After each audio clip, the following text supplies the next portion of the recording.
Sa gitna ng hiling ng marami na maiuwi agad sa Pilipinas si dating Pangulong Rodrigo Duterte, pag-asa ang hatid ng konsepto ng interim release.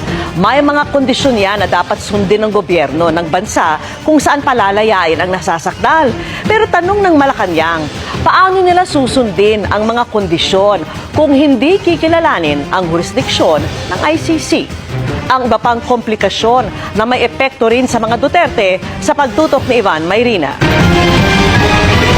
Napagbibigyan naman daw ito ayon sa ICC, pero dapat sumunod ang bansang pagdadalhan sa kanya sa mga kondisyon ng ICC. Kung sa Pilipinas siya gustong iuwi, dapat sumunod ang gobyerno sa mga kondisyong yan.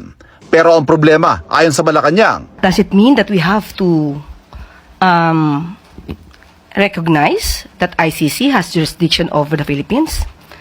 I believe the family of the former President Duterte is asking and praying from the Supreme Court that the government should not cooperate with the ICC. So it means that if we will not cooperate with the ICC, even that prayer or even that manifestation of the ICC, we will not take cognizance of that.